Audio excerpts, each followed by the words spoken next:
The cold in Chicago doesn't just bite, it gnaws.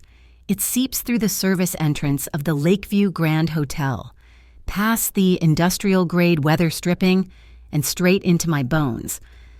My name is Ava Monroe. I'm 27 years old, divorced, and my most valuable asset is a 1999 sedan that smells like antifreeze. Tonight, I was invisible. That was the job.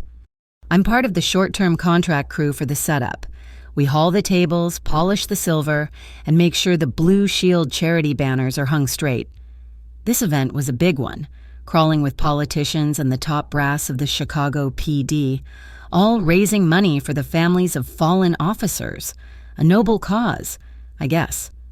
For me, it was $500, cash, that I needed to make sure my mother's dialysis copay didn't bounce again. The ballroom was sickeningly beautiful. Chandeliers dripped light onto centerpieces that cost more than my monthly rent. I was in the main lobby, just outside the ballroom doors, tasked with wiping phantom smudges off the brass fixtures. My shift was almost over, and I was just trying to blend into the marble, praying my supervisor wouldn't find a reason to dock my pay. Then I heard the laugh. It was a practice laugh, designed to be heard across a room, all confidence and polished teeth. I didn't need to look. I knew that laugh. My stomach turned to ice. Officer Brandon Keller, the department's Golden Boy spokesperson, was making his entrance. Brandon and I had been over for 6 months. The breakup was messy, not because of screaming, but because of his quiet, suffocating contempt. He couldn't stand that I was still the help. He'd wanted me to leverage his connections, to stop scrubbing floors and find something respectable. When I told him paying my mother's medical bills was respectable, he'd looked at me like I was something he'd scraped off his boot. He wasn't alone. On his arm was Alexa Hart, daughter of the mayoral candidate. She was wrapped in dark green velvet, her smile as bright and empty as the flashbulbs popping around her. They were the perfect couple. The cop and the princess. I turned my back, scrubbing the same spot on the railing, my knuckles white. Don't see me. Don't see me. Don't see me. Ava, my God. His voice cut right through the orchestral music. I froze. Slowly, I turned around. Brandon's smile was tight, embarrassed. Alexa looked me up and down, her expression shifting from polite interest to dismissal when she saw my plain black uniform and the cleaning rag in my hand. Brandon, I said, my voice flat. You're working this? He asked, his voice low, as if I'd committed some terrible social crime. It's a job, Brandon. He winced, turning slightly to Alexa, dropping his voice into that patronizing murmur I knew so well. This is what I was telling you about. She has a hard time. Alexa's perfectly plucked eyebrow rose. Brandon stepped closer, away from his date, lowering his voice further, but the venom was clear. Jesus, Ava. Still clinging to the bottom rung, I thought you had more pride than this. Following me here, it's pathetic. Following him, the accusation hit me like a slap. My supervisor was just 10 feet away, watching this interaction. This wasn't just humiliation, this was a threat to the $500 I desperately needed. I'm working, I whispered, the words choking me. Sure, you are. He glanced at Alexa, who was tapping her foot, and then back at me. He raised his voice just enough for the people nearby to hear. Look, Ava, I know things are tough since the divorce, but you can't keep trying to latch on. You gotta find your own way. Latch on. The word hung in the air. Parasite, leech, gold digger. He'd painted me as a desperate ex, crashing a high-profile event to beg him for scraps. My face burned hot, then went numb. I could feel the eyes of the security guards, the registration staff, my own supervisor. I was going to be fired. I had to escape. I had to erase what he just said. My eyes darted around the lobby, searching for anything, anyone. And I saw him. He was standing near a marble pillar, separate from the crowd. He wasn't dressed like the guests, no tuxedo, no flashy watch. He wore a dark, impeccably tailored suit, but he wore it like armor, not decoration. He wasn't security. His stillness was too profound. He wasn't a guest. He wasn't schmoozing. He was watching. His eyes scanned the flow of people at the entrance. Analytical and cold. He looked like a wolf who had somehow gotten into the sheep pen and was bored by the selection. He was my only option. I didn't think. I just moved. I dropped the rag into my bucket and walked straight toward the stranger, my heart hammering against my ribs. Brandon was still talking, his voice fading as I moved away. "Ava, I'm serious. You need to leave." The stranger watched me approach. His eyes, a deep, assessing brown, met mine. He didn't look surprised. He just waited. I stopped right in front of him, so close I could smell the sharp, clean scent of expensive wool and something like cedar. I looked up at him. My entire future balanced on this one insane moment. I leaned in, as if sharing an intimate secret, and my voice came out as a desperate rasp. "Please," I whispered, my voice trembling, "pretend you love me, right now, in front of him." I expected him to push me away, to call security, to look at me with the same disgust as Brandon. He didn't. He didn't even blink. His gaze flickered over my shoulder, landing on Brandon and the now confused Alexa. He processed the situation in a single, silent second. I saw something shift in his eyes. It wasn't kindness. It was opportunity. Then he acted. His hand, large and impossibly warm, slid around my waist. It wasn't a polite, hesitant touch. It was firm, possessive, claiming. A jolt went up my spine, silencing the panic. He pulled me slightly against his side, tucking me against him as if we'd been standing this way all night. He dipped his head. His voice, a low rumble, meant only for me, though his smile was aimed at the room. "What's your name?" "Ava." "Damien," he murmured back. He then raised his voice, loud enough to carry, dripping with a smooth, manufactured affection that sounded utterly real. "I'm sorry I'm late, Kara." "Kara." He looked past me, his gaze locking onto Brandon. The predatory stillness I'd seen earlier was now focused, and it was terrifying. His face was unreadable, but the sheer weight of his attention made the air crackle. "Is there a problem here?" "Officer," he asked. His voice was quiet, polite, but it held an authority that Brandon's uniform couldn't touch. Brandon, who always had an answer, just stared. He saw the hand on my waist. He saw the expensive, understated cut of Damien's suit. He saw a man who was not impressed by a police badge. "I know," Brandon stammered. "No problem. I was just saying hello to an old acquaintance." "Good," Damien said. It wasn't a suggestion. It was a dismissal. He didn't smile. His hand tightened on my waist, turning us both away from Brandon. "We're needed in the VIP section." He started walking, and I had no choice but to move with him. He steered me right toward the velvet ropes that separated the plebeians from the whales. The security guard, a beefy man in a tight suit, saw us coming, looked at Damien, and immediately unhooked the rope. He didn't ask for a wristband, he just nodded. "Mr. Rinaldi, good to see you." Rinaldi. The name hit me like a physical blow. Oh, God, not the Rinaldis. The family that had run the unions and the docks for half a century. The family the papers were always dissecting, speculating whether their new, legitimate businesses were just a front. I had just asked the head of the Chicago Mafia to pretend to be my boyfriend. We were inside the VIP area. The music was softer here, the air warmer. I was shaking so hard I could barely stand. "Thank you," I managed to say, trying to pull away. "You can let go now.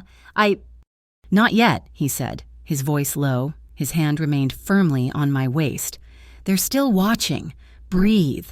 You look like you're about to be executed." I tried to inhale. The air smelled like champagne and old money.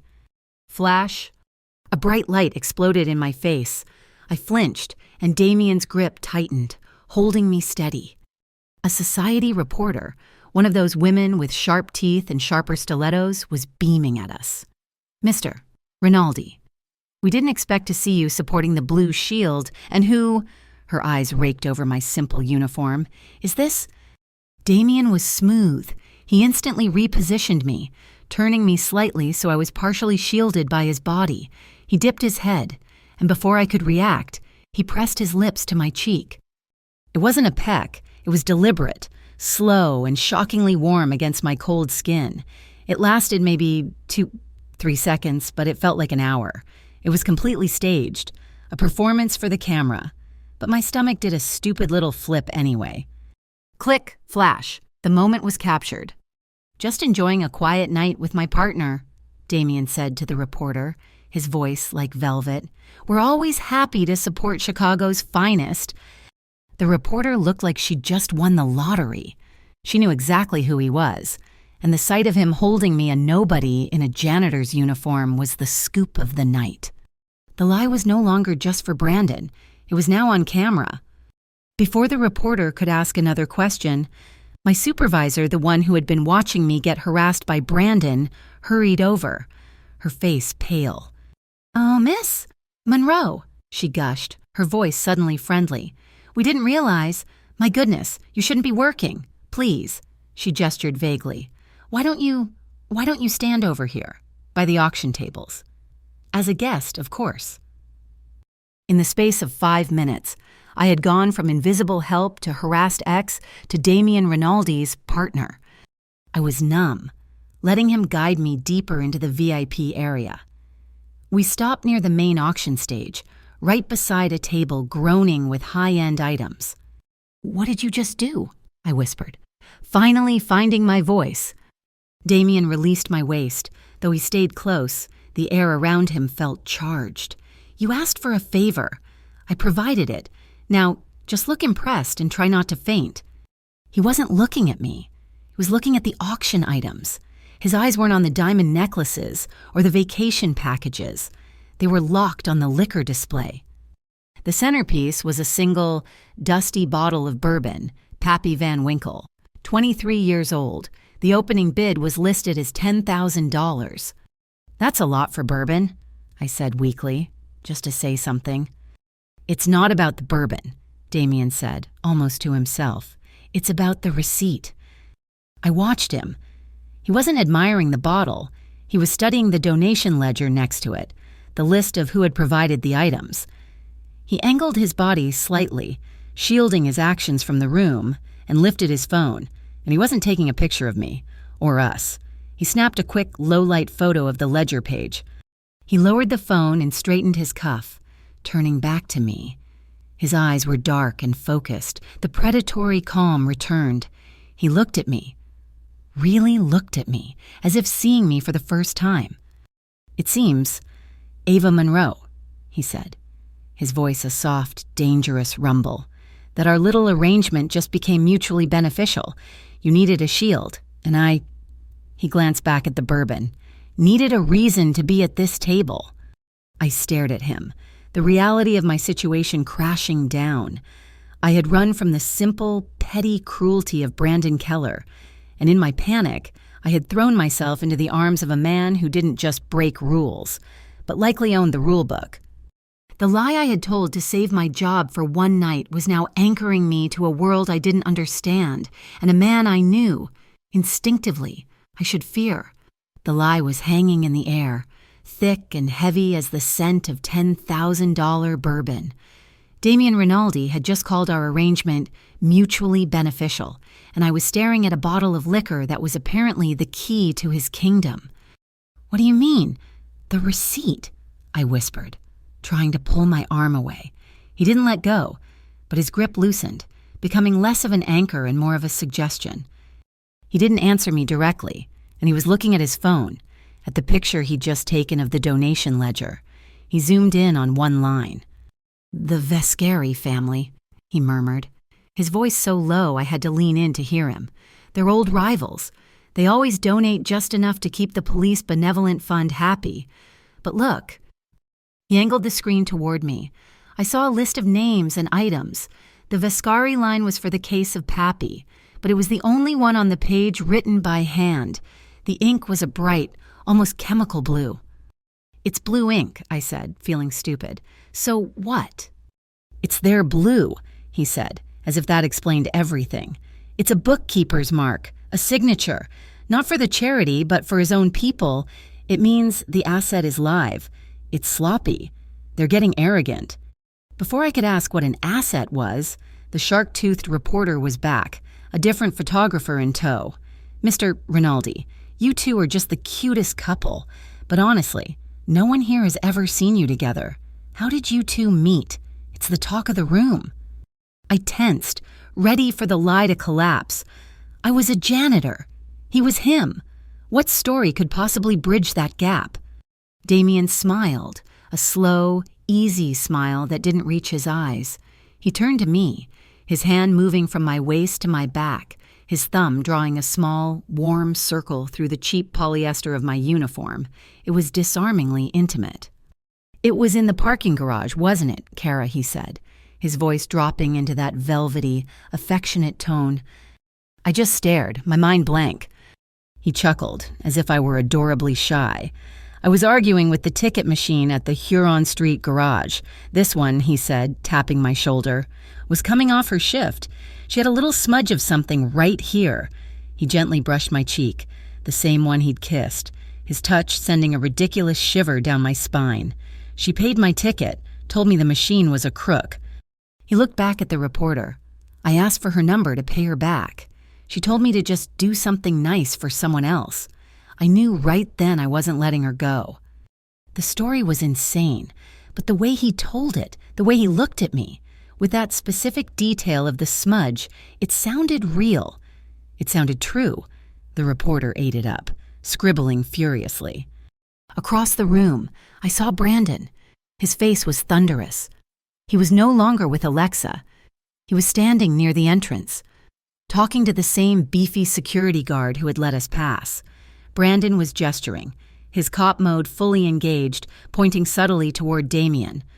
The guard looked nervous, shaking his head. Brandon was running Damien's name. I knew that look. He was suspicious, and a suspicious cop was a dangerous thing. Suddenly, a deafening sound split the air. Whoop, whoop, whoop! The fire alarm. The room dissolved. People screamed. A server dropped a tray of champagne flutes, the sound of shattering glass cutting through the electronic shriek. My training kicked in, find the nearest service exit. I turned to run, but Damien's hand clamped onto my arm like a steel trap. "No," he yelled over the noise. "Not the service exit, main doors. Stay with me." He wasn't panicked. He was energized. His eyes were alive, scanning the chaos, not for danger, but for something else. He pulled me into the stream of panicked guests, keeping his body between me and the worst of the surge, shoving us against the wall, out of the main stampede. That's when I heard the woman cry out, "My baby, please, he's hurt." I looked. A wealthy woman in a sequin dress was trying to pull her son, a little boy maybe 8 years old, from the floor. He must have fallen on the broken champagne glasses. He was holding his hand, his small face pale with shock, and bright red blood was welling between his fingers. The crowd just flowed around them, a river of expensive suits and silk dresses, ignoring them. Damien stopped. He pushed me hard against the marble wall. "Don't move," he commanded. In 2 strides, he was at the boy's side. He crouched down, ignoring the woman's hysterics. "Let me see, son," he said, his voice firm but calm, cutting right through the boy's fear. He whipped a snow-white handkerchief from his breast pocket and pressed it into the boy's palm. "Hold this. Tight. You're doing great." The boy sniffled, but did as he was told. Damien looked at the mother. "He's fine. It's not deep." With a speed that was almost violent, he grabbed a clean linen napkin from a deserted table, ripped it into 3 long strips with his bare hands, and expertly wrapped the boy's hand, creating a tight, professional-looking pressure bandage. The entire thing took less than 15 seconds. "Get him to the stairwell. No elevators," Damien ordered the mother, helping the boy to his feet. "He'll be fine." He turned back to me, his face a mask again, and grabbed my arm. "Let's go."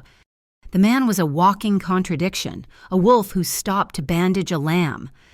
As we reached the main lobby, now swarming with security, I saw what Damien had been looking for.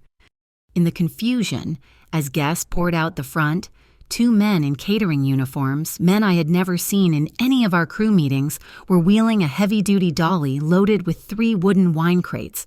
They weren't heading for the front door. They were heading for a side loading dock. The alarm was still blaring, but they weren't rushing. They were methodical. One of the crates was stenciled Pappy Van Winkle, 23 years. Damien saw them. He slowed our pace, letting a cluster of coughing guests pass us. He didn't point. He didn't try to stop them. He just watched. He tracked them with his eyes until they disappeared through the dock doors.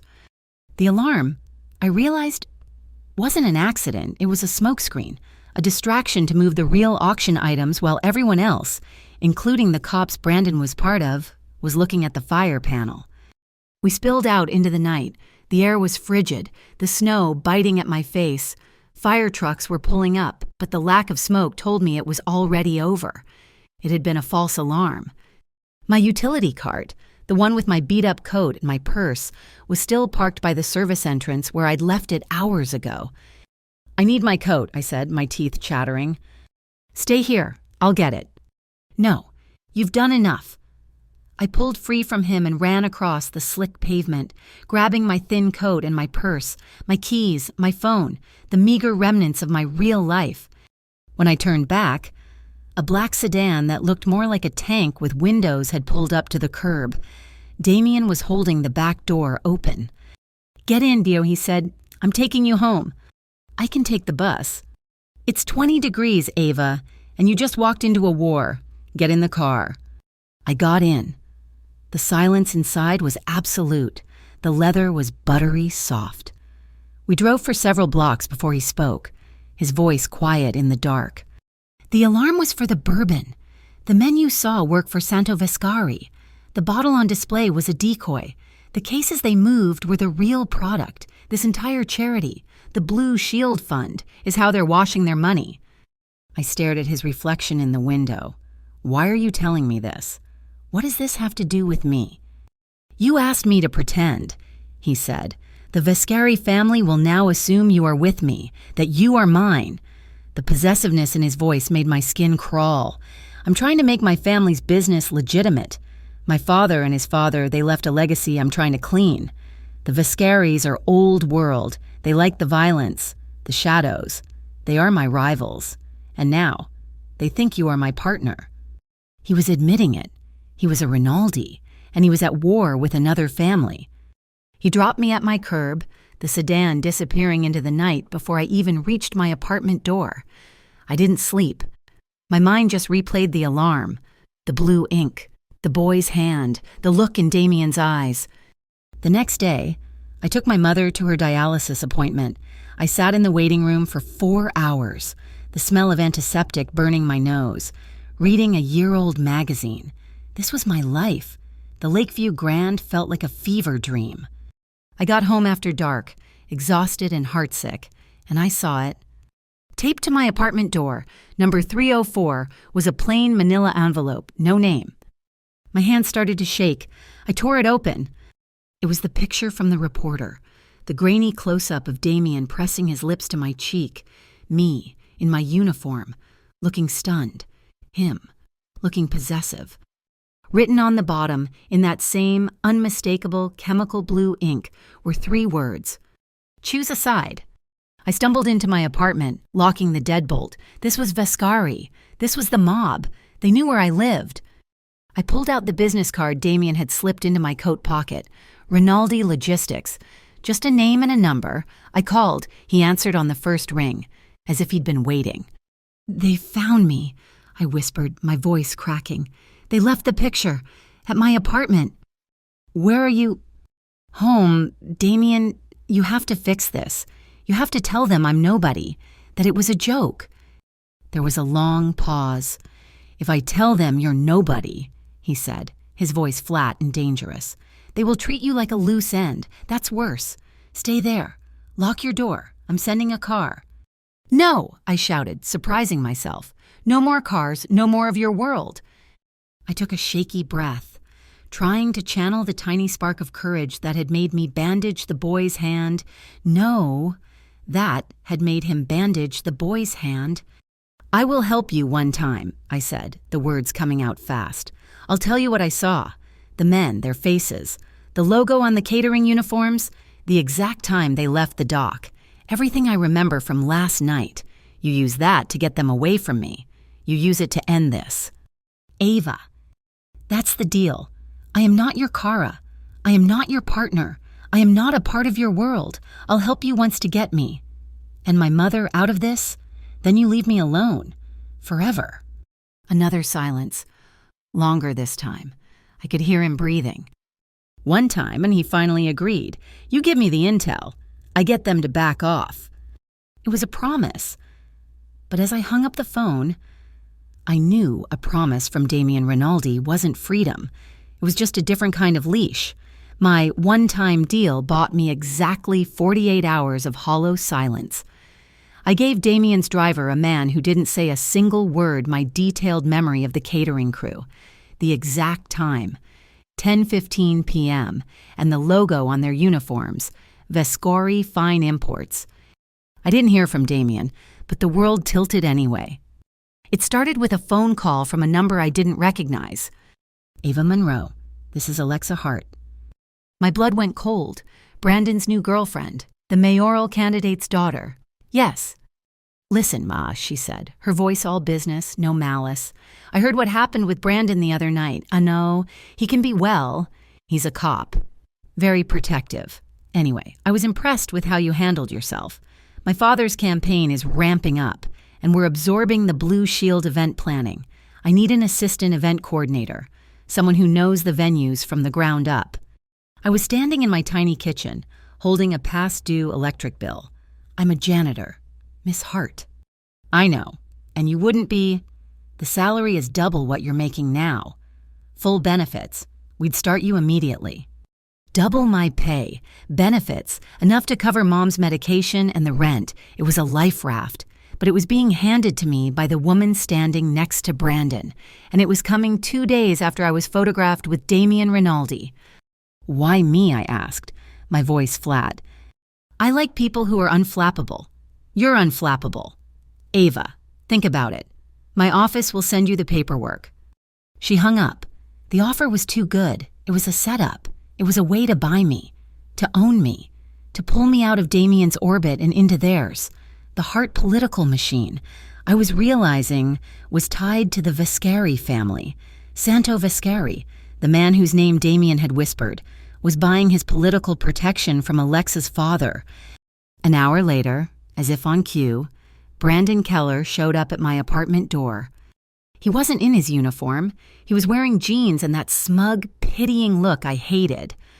I heard you got the call from Alexa, he said, leaning against my door jamb. How did you, Brandon? You need to leave. Just listen, Ava. Take the job. His voice was low, conspiratorial. It's a good deal. Alexa likes you. I don't believe you. His face hardened. The nice guy PR mask slipped. I'm trying to help you. You're in over your head.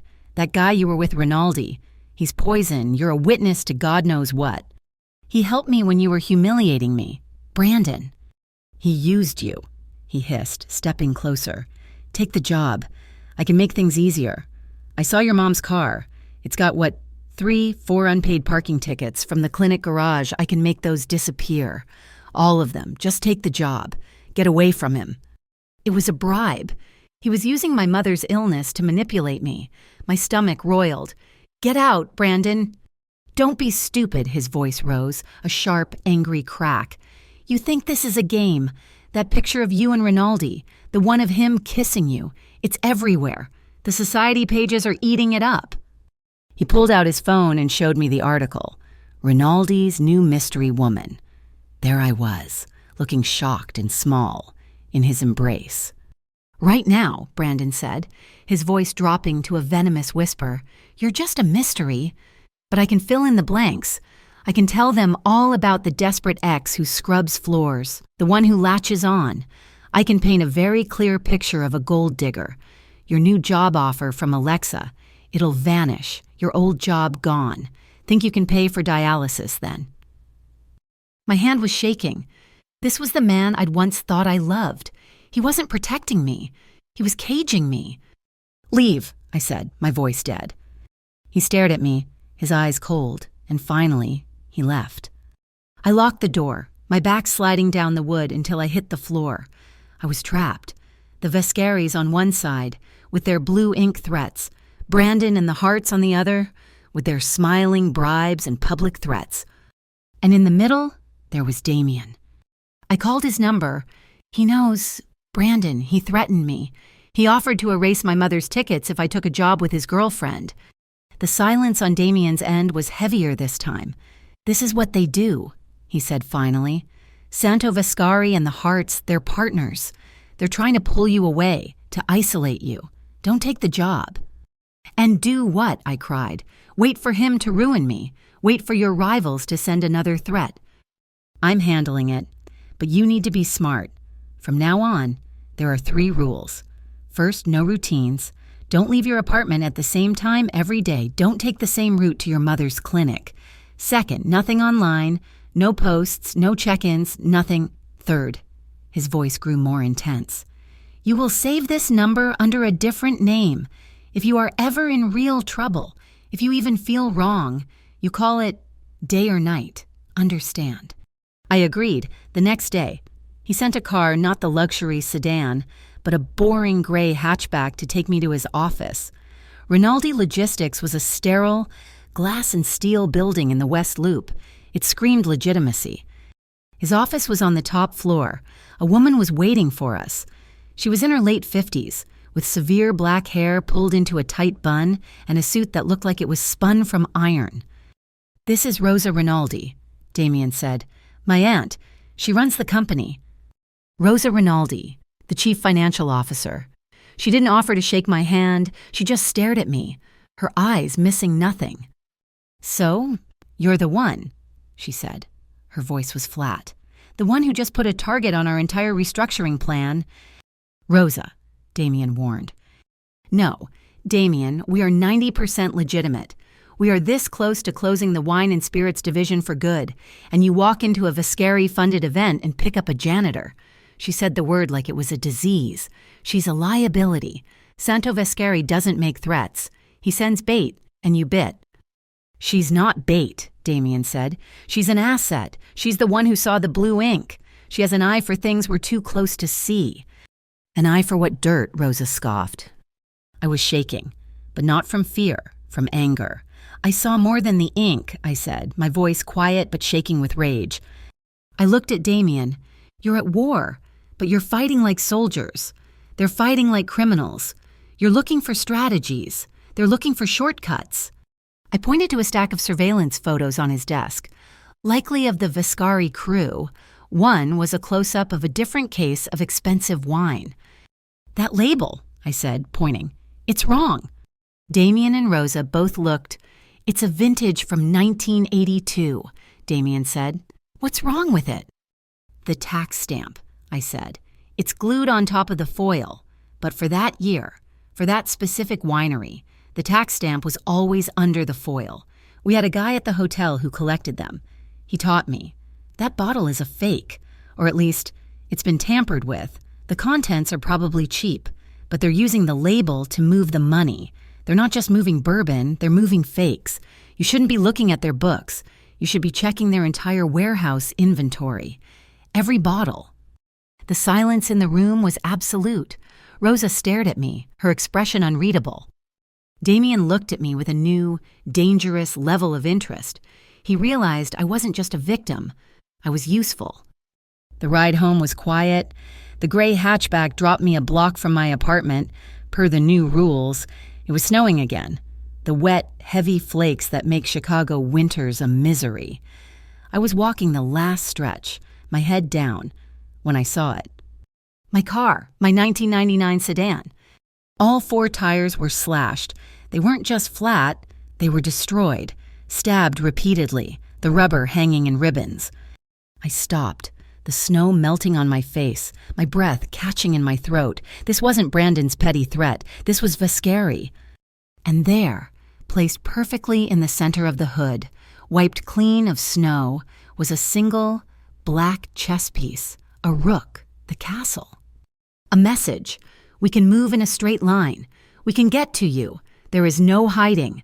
This was the work of the bishop, Vescari's enforcer. My first instinct was to call the police, but I stopped. Who would I report it to?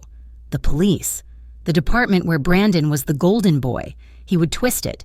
He would say I was involved in something shady, that my new mafia boyfriend was the problem. He would use this to prove his gold digger story. I was completely, utterly alone.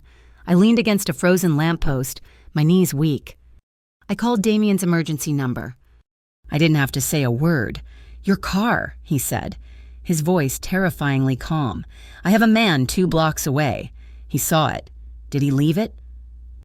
"A chess piece," I whispered. "A rook." "Damn him." The line went quiet for a second. "Go inside. Lock your door. Do not leave. I'll be there in 10 minutes. He wasn't lying. 10 minutes later, his black sedan pulled up. He got out, looked at my car, and his face was a mask of cold fury. He came to my apartment door. "He's sending a message," Damien said, not even bothering with hellos. "I got the message," I said, my voice bitter. "Now I have no car. How am I supposed to get my mother to her appointment tomorrow at 6 a.m.? "I'll take you." I stared at him. "What?" "I will be here. At 5:30 a.m., I will drive you to your mother's apartment, and I will take both of you to the clinic. He wanted to ground you. He wanted to make you vulnerable. We will show him that you are not." The next morning, at 5:29 a.m., the black sedan was outside. It was still dark, the snow falling. I got in. We drove to my mother's small apartment in silence. "Wait here," I said. "You'll scare her." "I'm coming in, Ava. I'm not letting you out of my sight." He followed me up the creaking stairs. My mother was waiting, bundled in her old coat, her chemo beanie pulled low. She looked so small. "Ava, honey, who is this?" she asked, her voice frail but suspicious. "Mom, this is Damien. He's a friend. Our car, it had a problem. He's giving us a ride." Damien stepped forward, and the wolf I knew from the hotel, the cold strategist from the office, vanished. He smiled, a genuine, warm smile. He took off his expensive leather gloves. "It's a pleasure to meet you, Mrs. Monroe," he said, his voice soft. He took her arm, not in a rush, but as a steady support. "The sidewalks are a mess. Let me help you with the stairs." My mother, who trusted no one, looked at him and her whole body seemed to untense. She leaned on him. "Well, aren't you a gentleman? Thank you, young man." I watched him. He held her arm, carefully guiding her down the icy steps, one by one, shielding her from the wind with his own body. When we got to the car, he opened the door, helped her in, and made sure her seatbelt was secure before he even looked at me. We drove to the clinic. He talked to her, not about money or business or danger. He asked her about the book she was reading. He listened, really listened, as she complained about the hospital's bad coffee. He made her laugh, a small, dry chuckle that I hadn't heard in months.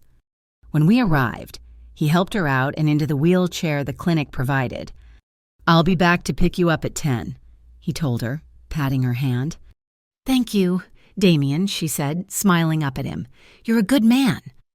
He watched her get wheeled inside. I stood next to him, my world spinning. This man, who was the reason my car was destroyed, the reason a man named the Bishop had targeted me, the reason I was trapped in a war, had just been more tender and patient with my dying mother than Brandon ever had been in 2 years. The lines I had tried to draw, the one-time deal, the "I'm not part of your world," they were all blurring. He was a monster. But he had just held my mother's hand, and in that moment, I didn't know which one of them was the real Damien Rinaldi. My one-time deal was a fiction I had told myself. Watching Damien Rinaldi drive my mother home from dialysis, watching him treat her with a tenderness that cost him nothing and meant everything, I knew I was already in. The line I had drawn in the sand had been washed away. My observation about the fake tax stamp had changed the air in Rosa Rinaldi's office. I was no longer just the janitor. I was, as Damien had put it, an asset. "My people confirmed it," Damien told me 2 days later, in the sterile quiet of his logistics office. "Your tip about the stamp was good. The Vascari imports are riddled with fakes. They're using the Calumet warehouse as their primary clearinghouse. They're getting ready for a massive private auction to liquidate the fakes, wash the money, and clear the evidence, all before the feds connect the Blue Shield Fund to them. Rosa, ever the pragmatist, chimed in. We're setting up our own buyers, a sting. We need to intercept their transaction ledger. We need to prove the cash for fakes link. Then Damien looked at me. I need your eyes, Ava, not just your memory. You see things other people miss, the details. The plan was simple and insane. I wouldn't be Ava Monroe, the suspended janitor. I would be Anna, a temp auditor hired by the Rinaldi-owned catering company that was servicing the auction. I'd have a clipboard, a white lab coat, and one job: get into the manifests and find the serial number discrepancies I'd spotted on the photo. I was the proof they needed that the inventory was fraudulent. The Calumet warehouse was nothing like the Lakeview Grand. It was a concrete tomb on the south side, smelling of damp cement, old wood, and the faint, sweet, sour scent of spilled wine. It was freezing, my breath pluming in the air. Damien was there, not as a boss, but as security, wearing a dark jacket, blending into the shadows. Rosa was in a small, windowless office, her laptop hardwired into the building's network, trying to access the Viscari servers. My heart was a hummingbird trapped in my throat. The auction was quiet, just a few high-roller types, all Rinaldi plants milling around, inspecting crates. I just had to look busy, check the boxes, and find the fakes. I found them on the third aisle, a full pallet of Chateau 1982, just like the one from the surveillance photo. I checked the manifest, then I checked the serial number stamped on the wooden crate. They were different. The manifest number ended in a 7. The crate number ended in a 9. A simple data entry error, if you weren't looking. A massive, glaring red flag if you were. This was it. This was the proof. I looked up, trying to catch Damien's eye, and that's when I smelled it. It wasn't wine. It wasn't dust. It was gasoline. A whoosh sound echoed from the far end of the warehouse. It wasn't a sound. It was a pressure change. A wall of wine crates, stacked 20 feet high, erupted in a tower of orange flame. "Fire!" someone screamed. The lights clicked, sputtered, and died, plunging the warehouse into a flickering, hellish darkness. The heat was instant, a physical blow. Men were shouting, running in panic toward the main loading bay, the way we'd come in. "No!" I screamed, my voice raw. "The fire is blocking the bay. You're running into it." The smoke was already thickening, turning from gray to oily black. I looked up. The sprinklers. Nothing. Not a single drop. Viscari wasn't just destroying a few crates of evidence. He was destroying the entire building. He was sanitizing. My hotel training, the endless, boring safety drills, kicked in. I had walked this building twice when we arrived. I had memorized the layout. "The east wall," I shouted, grabbing the arm of a terrified man in a suit. "Through the cold storage, there's a manual exit." Damien found me in the chaos, his face a mask of fury. "Ava, I'm getting you out, now!" He grabbed my arm, his grip like steel. "Not without them," I yelled, pointing to two of the other auditors who were coughing, disoriented. "I know the way, follow me, stay low." I grabbed the front of Damien's jacket and pulled. We moved through the aisles, the roar of the fire growing. The smoke was a living thing, clawing at my throat. A man was on the floor, half hidden by a collapsed shelf. He was wearing a Viscari security uniform. He was unconscious, overcome by the smoke. Damien didn't even slow down. "Leave him!" he growled, pulling me. "He's one of them." "No," I snapped, pulling back. "We don't do that." I grabbed the guard's arm. "We don't leave people to burn. Damien, help me." For a second, he just stared at me, his face illuminated by the approaching flames. I saw the wolf, the strategist, warring with the man who had held my mother's hand. The man won, cursing. He hooked his arm under the guard's other shoulder, and together we dragged the dead weight. We reached the heavy, insulated door to the cold storage unit. Rosa was there, not running, but frantically yanking a portable hard drive from her laptop station. "I'm not leaving the clean ledgers," she screamed at Damien over the roar.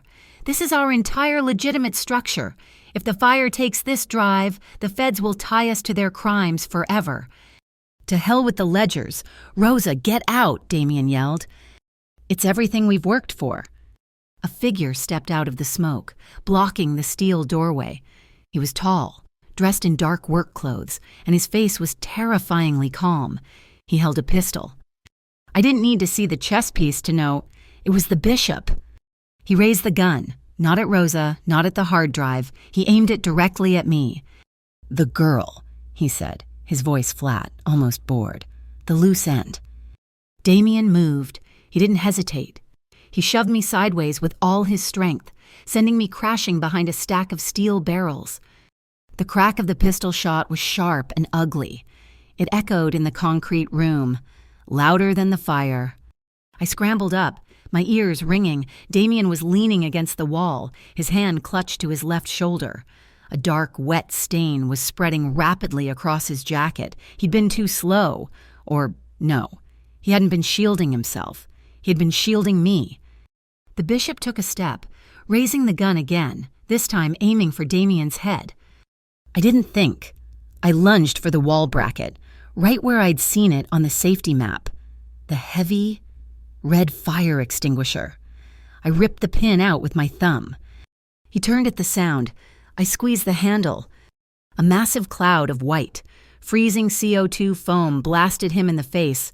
He roared, a sound of pure rage. Blinded, he fired wildly, a shot sparking off the ceiling. "Now, Damien, move." I grabbed his good arm, pulling him. The electrical room, I saw it this way. I yanked him into a small, concrete closet set into the wall, a room I'd noted as a fire-safe zone. I slammed the heavy steel door just as the bishop fired again, the bullet ricocheting off the metal. We were plunged into absolute, suffocating darkness. The only sounds were the muffled roar of the inferno outside and our own ragged breathing. "You're hit," I whispered, my hands shaking. "It's just a graze."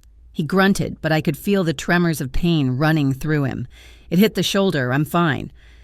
I fumbled in my lab coat pocket for my phone, trying to turn on the flashlight. The screen flared to life, blinding me.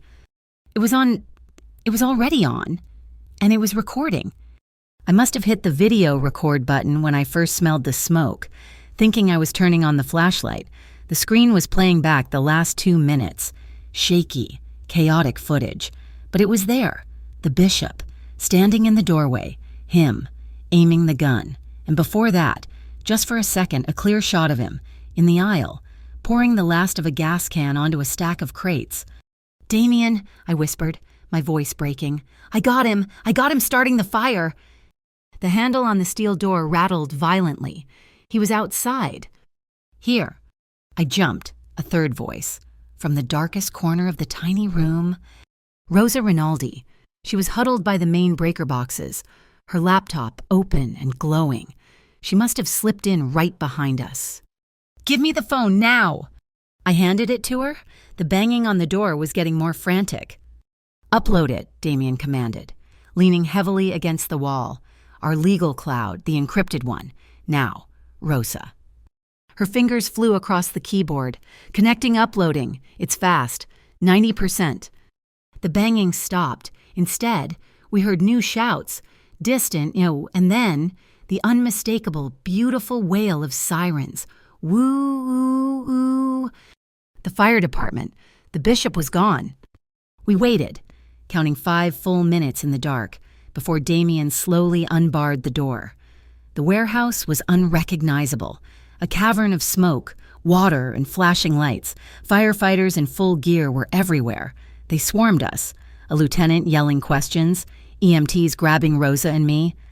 I helped Damien, his arm draped over my shoulder, his weight heavy, the blood from his shoulder now soaking the front of my white coat. We stumbled out of the main loading bay, into the blinding flash of red and blue lights. And I saw him. Officer Brandon Keller, in full uniform, his face grim, talking to a fire captain. His head snapped around as we emerged from the smoke. His eyes locked on me.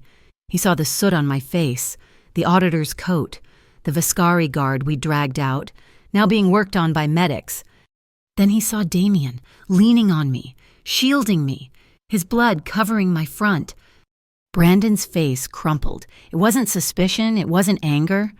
It was a deep, acidic jealousy, a twisted confirmation of the gold digger story he'd tried to spin. In his eyes, I had made my choice. I had. The next day, my supervisor from the Lakeview Grand called.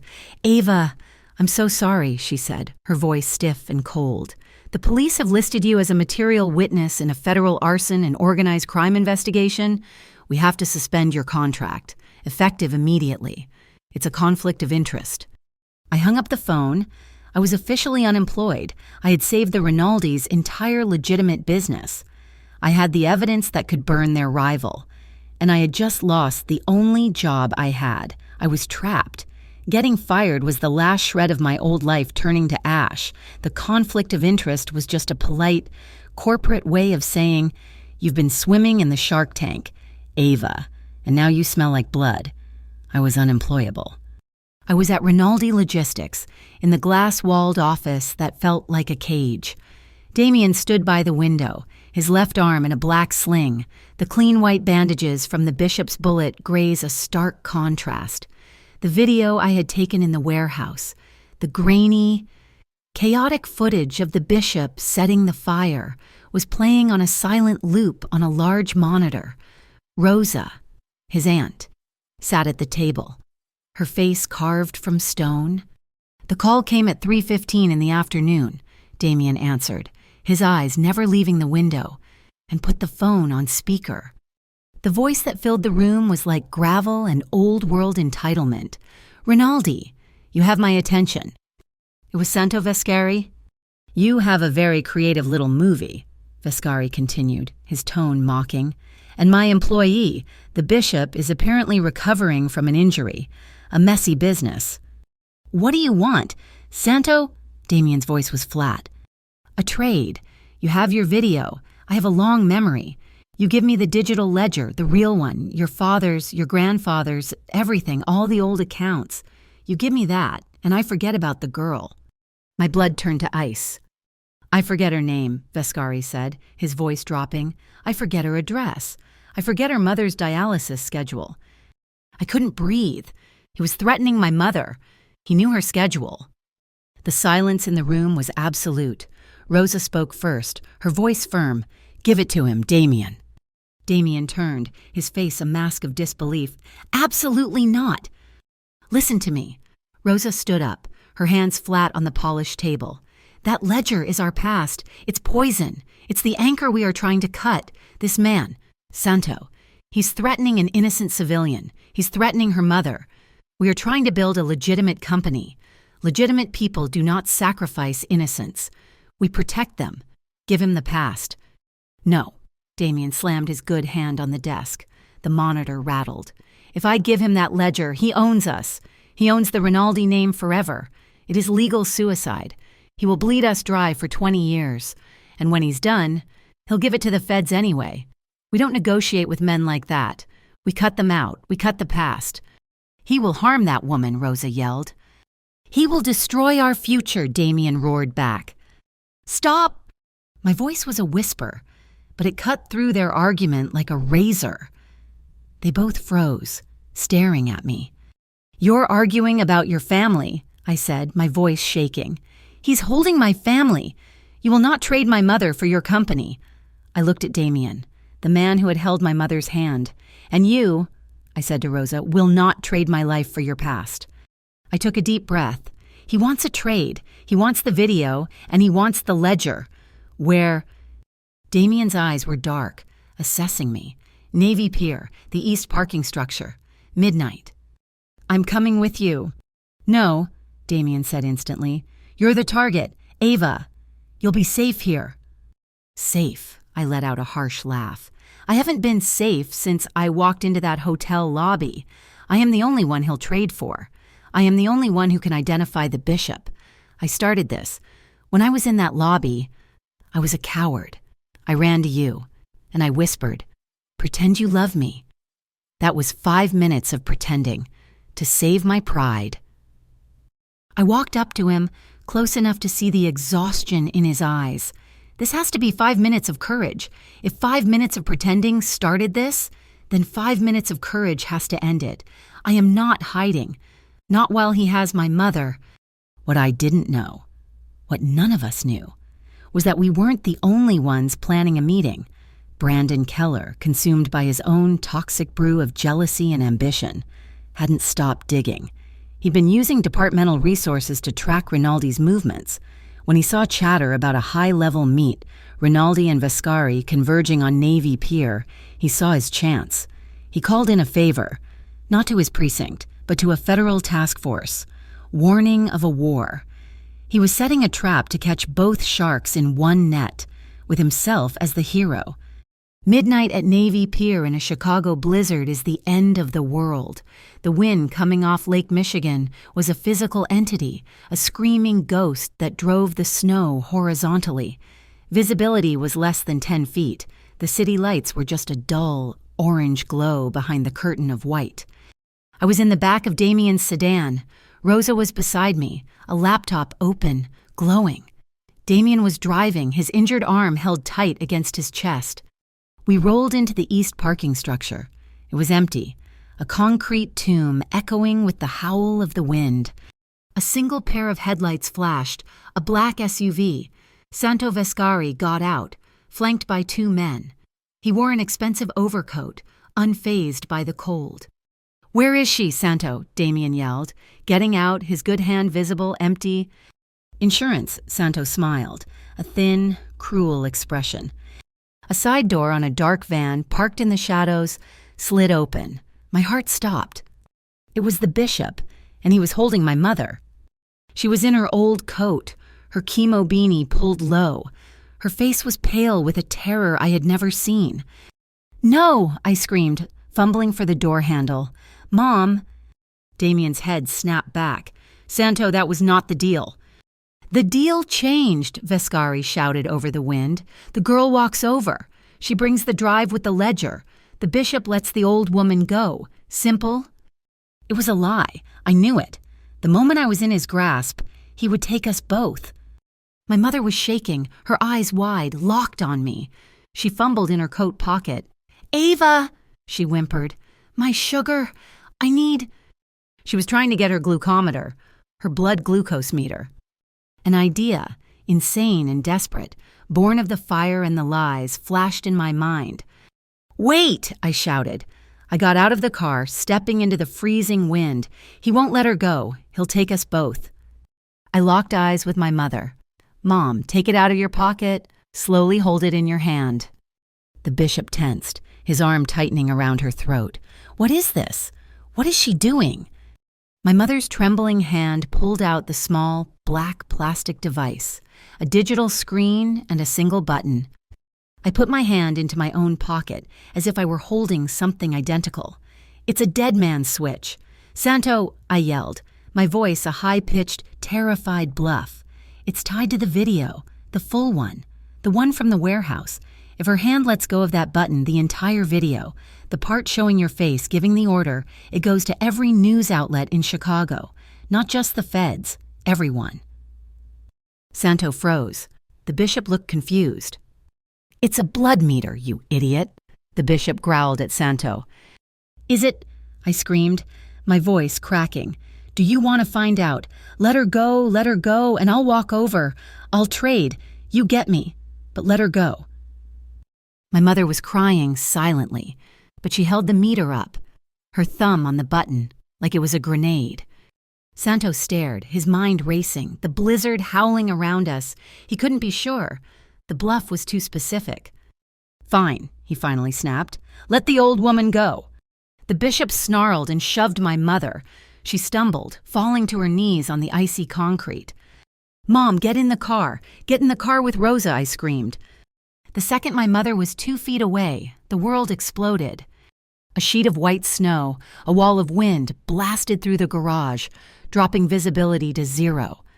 "Now, Rosa," Damien yelled. I didn't run to Santo. I turned and ran back toward Damien's car. A shot exploded. Crack! The bishop, enraged, was firing, not at me, but at Damien. Another shot, then a grunt of pain. Someone tackled me, shoving me hard behind a concrete pillar. "Ava, get down!" It was Brandon, in a tactical vest, his service pistol drawn, his face red with cold and fury. "What are you doing here?" I screamed. "He has my mother." "SWAT is moving in," he yelled. "They're on the roof. They can't see the blizzard." Another shot. I peered out.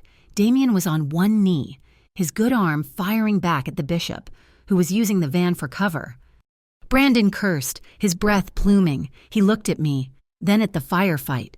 "Cover me," he yelled. He wasn't talking to me. He was yelling at Damien. Brandon broke from cover, running low, trying to get a flanking angle on the bishop. The bishop saw the movement. He stepped out, ignoring Damien, and aimed at Brandon's exposed back. "No!" Damien surged to his feet, firing his last 2 shots, forcing the bishop to turn. The bishop spun, firing twice at Damien. Brandon stopped, planted his feet, and fired 3 perfect, controlled shots. Pop, pop, pop. The bishop's gun clattered to the pavement. He roared, clutching his shoulder, and fell against the van. It was the most surreal thing I had ever seen. Damien and Brandon, my past and my present, my humiliation and my impossible complication, working together for 3 seconds to take down a monster. I didn't wait. I ran to our car. "Mom, get out the boat deck. It's solid cover." I pulled her and Rosa from the car, shoving them through an emergency exit, out onto the wooden deck of a docked tourist boat, shielding them behind a solid steel bulkhead. I ran back, my heart pounding. Santo Vescari was screaming, his plan in ruins. "Get Rinaldi. Get the drive." Rosa stepped out from behind the sedan. She was holding her laptop. "It's too late, Santo," she shouted over the wind. "What?" he snarled. "The dead man's switch," she said, her voice cutting. "It wasn't the girl's. It was mine. The system triggered the moment a shot was fired. It's linked to Damien's heart rate monitor. If he flatlines the entire Rinaldi ledger, the real one, it goes straight to the U.S. Attorney's office. Untraceable." Santo's face went white. Rosa smiled, a cold, terrible expression. "If he dies, we all go down. But if he lives, only you go down." Santo's leverage was gone. He couldn't kill Damien. He had lost. As if summoned by her words, the world flooded with light. Armored vehicles blocked the exits. Figures in black tactical gear rappelled from the roof beams. "Hands in the air, FBI, do it now." It was Brandon's team. They swarmed the structure, their movements fast and professional. Santo Vescari slowly raised his hands, his face a mask of pure, unadulterated hatred. They cuffed him. They secured the bishop, who was bleeding and cursing on the ground. "That's him," I shouted, pointing at the bishop, my voice raw. "He's the arsonist. He set the fire at the Calumet warehouse. I have the video. He's the one." An agent looked at me, then at Brandon, who nodded, his face grim. "She's the material witness. The video is clean." It was over. I ran to Damien. He was slumped against a pillar, his face pale, but he was breathing. The shots had missed. He was just exhausted. An agent approached us, his face hard. He didn't look at me. He looked at Damien. Mr. Rinaldi, you're not hit." "I'm fine," Damien grunted. "Good." The agent pulled out a pair of handcuffs. "Damien Rinaldi, you are being detained for questioning in connection with federal racketeering charges and your association with the Vescari family." "What?" I gasped. My leg's weak. "He helped you. "That's for the lawyers to decide, ma'am," the agent said, pulling Damien's good arm behind his back. I watched them lead him away, Santo, the bishop, and Damien, all 3 in cuffs. Damien looked back at me, just once. His face was calm, resigned. "It's okay, Ava," he said, his voice loud enough for me to hear over the wind. "This is the only way." I watched him go. Realizing the truth, Brandon's trap hadn't just caught the sharks. It had caught my anchor, too. The blizzard at Navy Pier gave way to the antiseptic chill of the federal justice system. The world, which had been loud with gunshots and wind, became agonizingly quiet. Santo Vescari and his enforcer, the bishop, were swallowed by the system, buried under an avalanche of charges. My grainy cell phone video, combined with Rosa Rinaldi's hard-won evidence, was an airtight case. They were gone. But Damien was not. He was the gray area. He was the Rinaldi who hadn't started the fire, but whose name was synonymous with the shadows. The weeks that followed were a slow, agonizing grind of depositions, lawyers and windowless rooms. Damien's lawyers, a team that cost more per hour than I used to make in a year, proposed what they called the Rinaldi Transformation Accord. It wasn't a plea. It was a corporate surrender. They offered to divest the entire Rinaldi logistics import and wine division.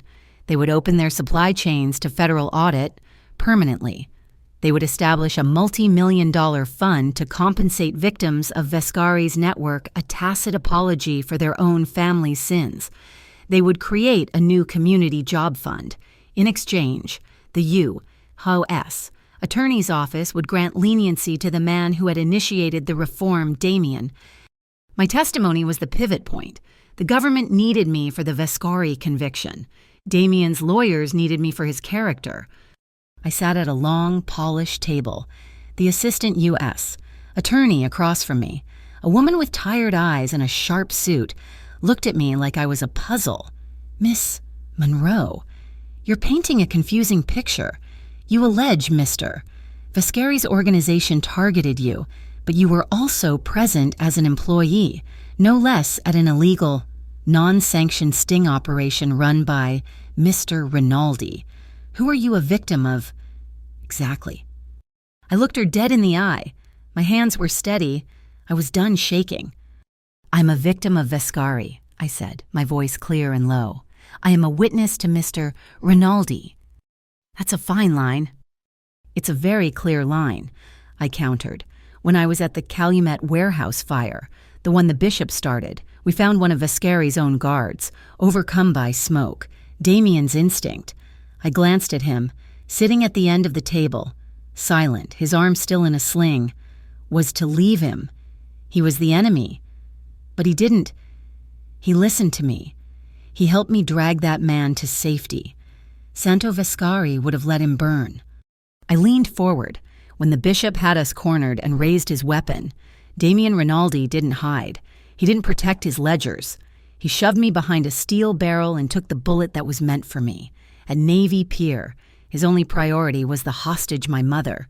He exposed himself to fire to create a diversion so she could escape. He didn't escalate the violence. He absorbed it. I looked over at Rosa, who was watching me, her expression unreadable. And Rosa Rinaldi, her dead man's switch wasn't just a threat, it was a promise. She was willing to burn her own family's 70-year history, to hand you their past, to save 2 innocent people. These are not the actions of a family clinging to the old ways. These are the actions of a family desperately trying to build a new one. The next day, it was Brandon's turn.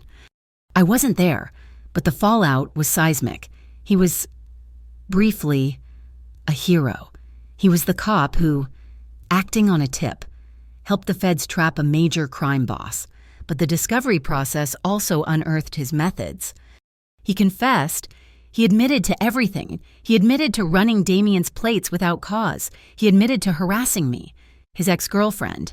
And then, the bomb he admitted to placing a non-departmental, illegal GPS tracking device on my cleaning cart at the Lakeview Grand. He had used it to follow my movements for weeks. My blood ran cold when I heard it. He hadn't just been a jealous ex. He had actively stalked me. Brandon Keller, the PR golden boy, was done. He lost his coveted position as the department spokesperson. He was demoted, put on administrative leave, and faced a mountain of internal investigations. He'd broken the law to soothe his own bruised ego. But in that deposition, he did one final, decent thing. He confirmed my entire story. He corroborated the link between Vescari, the Blue Shield Fund, and Alexa Hart's father's political machine. He finally stopped protecting his pride and, for the first time, truly acted like a cop. He protected the case. The sentencing was quiet, almost dull. Santo Vescari and the bishop were handed sentences that ensured they would never see the outside of a federal prison again. Then, the judge addressed Damien. He accepted the Rinaldi transformation accord. Damien Rinaldi was sentenced to 24 months of probation, with a full-time federal monitor assigned to him personally. He was banned, for life, from ever participating in the wine, spirits, or auction industries. Rinaldi Logistics was ordered to sign a public, ironclad code of compliance. He was free, but he was tethered. My life was collateral damage. My suspension from the event company became a permanent termination. The conflict of interest was now a material witness in a federal organized crime case. I was toxic. 2 days after the sentencing, Rosa Rinaldi called me. "Ava," she said. Her voice was clipped. "All business. The fund is active. The compensation initiative.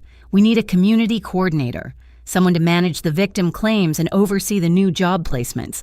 We need someone the community might actually trust, someone who isn't us." I was silent. She was offering me a job. "You're qualified," she continued. "You know how to manage inventory, you know how to navigate bureaucracy, and you know what it's like to be on the other side of this. It's yours, if you want it." I took the job. My first act as community coordinator for the Rinaldi Transformation Fund was to file a claim on behalf of my mother. I got her transferred to a private clinic with better machines and a new dialysis schedule. For the first time in 3 years, the mountain of medical debt that had defined my life began to shrink. I wasn't rich, but I could breathe. I used the fund's tuition reimbursement program and enrolled in night classes, studying for a certificate in nonprofit management. I didn't see Damien. It was an unspoken rule. I was now an employee of the fund his company was legally forced to create. He was under federal supervision. Any contact would be a conflict of interest. It would look like collusion, like a payoff. There was no passionate reunion. There was no kiss. The man who had faced down the bishop for me, the man who had held my mother's hand, was suddenly separated from me by a wall of lawyers and federal mandates. But about 2 weeks later, my phone buzzed. It was late, just past 11 p.m., a blocked number. I answered. "Ava." His voice was quiet, hesitant, stripped of the command I was used to. My heart did a stupid, painful flip. "I'm here, Damien." A long pause. I could hear him breathe. "I just called to see if your mother is she doing well." "She is," I whispered, looking out my small apartment window at the city lights.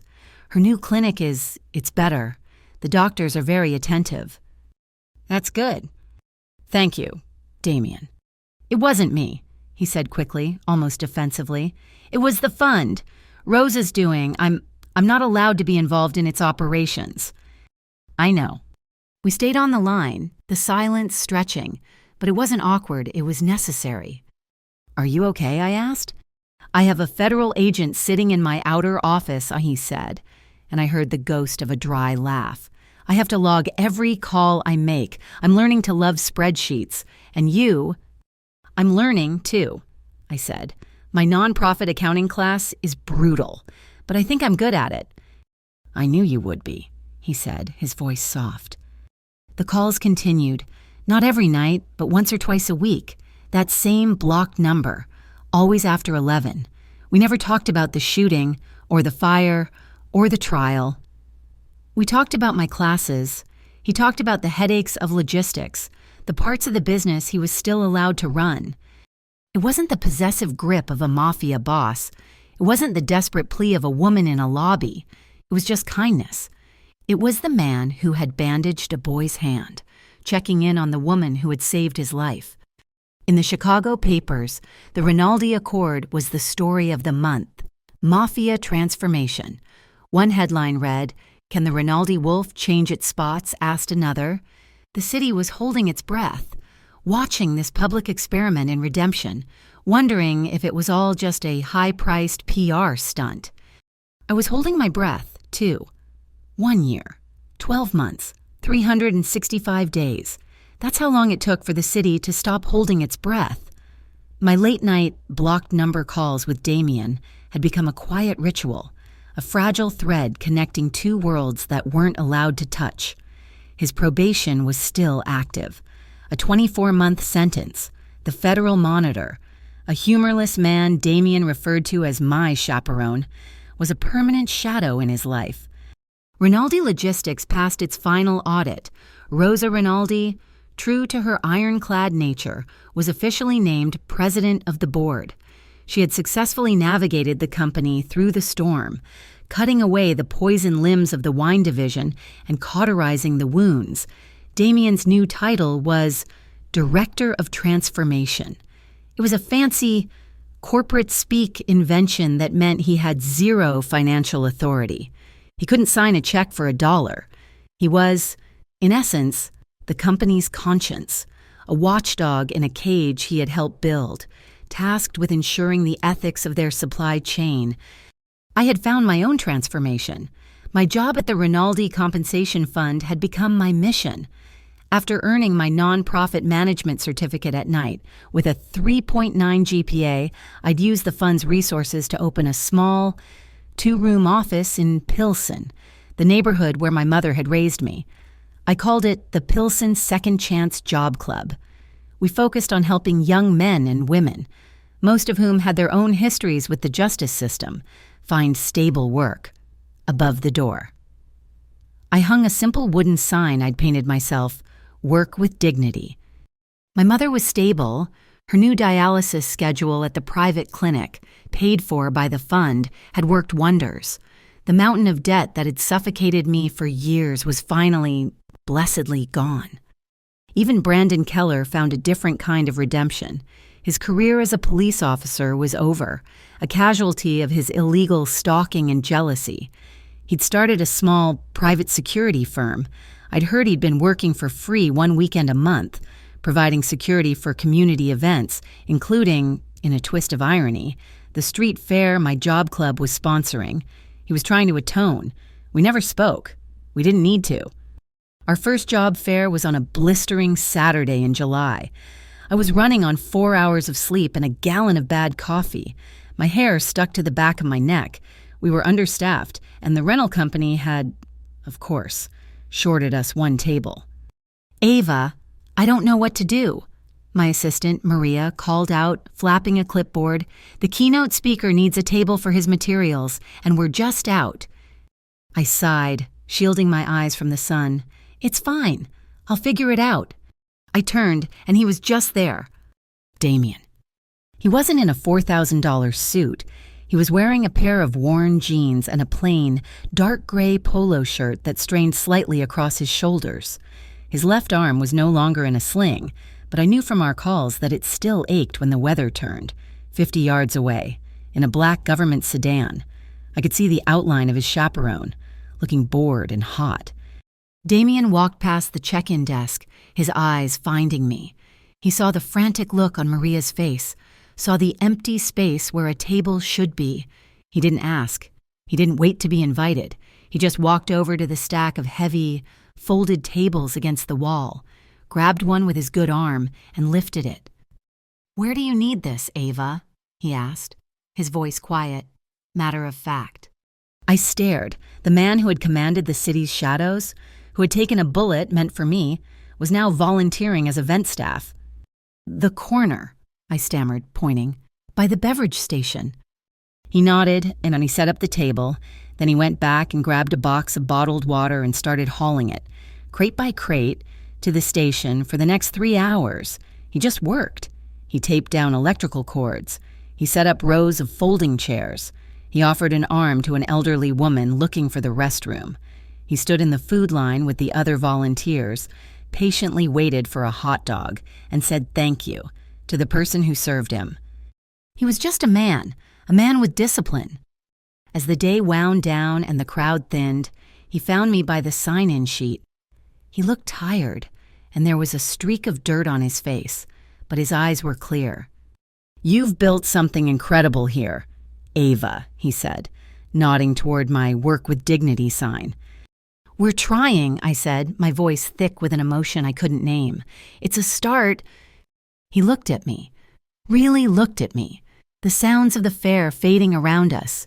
"When I met you," he said, his voice low, "in that hotel lobby, I thought I was better than men like Santo Vascari, but I still thought like him. I thought I could possess you to protect you. I thought I could buy your safety. I thought I could buy you peace." He shook his head, a small, self-deprecating movement. "I've had a lot of time to think this past year. I know now I can't buy you peace. I can't give it to you. That's not how it works." He stepped a fraction closer, and the air between us was electric, but it wasn't the frantic, desperate energy of that first night. It was calm. "But what I can do, Ava," he said, and his gaze was unwavering, "is have the discipline to do the work, the discipline to earn the right to stand beside you while you build your own." My heart, which I thought had been permanently scarred, felt full. He wasn't offering to save me. He was offering to stand with me. 6 more months passed. The snow was falling again. Damien's 24 months of probation were officially over. His chaperone was gone. The Rinaldi Transformation Fund was holding its first anniversary gala back at the Lakeview Grand Hotel. I was the one running the event. I wasn't in a black polyester uniform. I was wearing a simple, floor-length dress of dark green velvet, the same color Alexa Hart had worn. I'd bought it on sale. Damien was there. He was wearing a perfectly tailored tuxedo, and he looked every inch the powerful man he had been born to be. But when he looked at me, there was no calculation in his eyes, only warmth. We found ourselves standing near the lobby, right by the same marble pillar where I had run to him, where I had whispered that desperate, 5-minute lie. A state senator was approaching, his eyes curious, already formulating the question of how the fund's community director and the reformed heir apparent fit together. I felt Damien tense beside me, the old instinct, the need to control the narrative, to shield, to manage. I smiled, a slow, real smile. I reached out and put my hand on his tuxedo-clad arm. I leaned in, just as I had done 2 years before, my lips brushing his ear. "If we need to," I whispered, my voice playful. "We can pretend, just for them, just to make them feel comfortable." He turned, looking down at me, and a genuine, beautiful smile transformed his face. The wolf was gone. There was only the man. "But for us," I finished, my voice dropping, "only real." He didn't kiss me. Not there. Not in the lobby, with the cameras and the whispers and the ghosts of our past. Later. Much later. After the speeches were done and the last guest had left. I was in the main service corridor, checking the cleanup crew's final walkthrough. The air smelled of industrial cleaner and spilled champagne. I heard his footsteps on the tile behind me. I turned, and he was just standing there, his bow tie undone, his jacket off. "Ava Monroe," he said, his voice rough. "Damien Rinaldi," I answered. He stepped forward. He didn't grab me. He didn't pull me. He just raised his hand, the one that had held my mother's arm, the one that had hauled tables, and he gently cupped my cheek. His hand was warm. This time, there was no lie. There was no camera. There was no audience. When he kissed me, it wasn't the staged warmth of a performance. It wasn't the desperate act of a rescue. It was just real. In the small lobby of the Pilsen Second Chance Job Club, there's a glass display case on the wall. Inside, on a small piece of velvet, sits a single, black chess piece, a rook. The bishop's calling card, the one he left on the hood of my destroyed car. Damien's lawyers had it retrieved from the police impound lot as personal effects. Sometimes, the young people who come in for help ask me what it is. I tell them it's a reminder. It's a reminder that the world will try to tell you that you only have one path, that you have to move in a straight line, destroying anything that gets in your way. But I tell them, that's a lie. You can always stop. You can always turn. You can choose to build, not break. You can choose, always, to be real. Thank you so much for listening to this story. We would love to know where in the world you are listening from. Please share your thoughts and join the conversation in the comments below. We invite you to subscribe to our channel, Mafia Boss Stories, like this video, and give us extra support by hitting that hype button so this story can be heard by more people.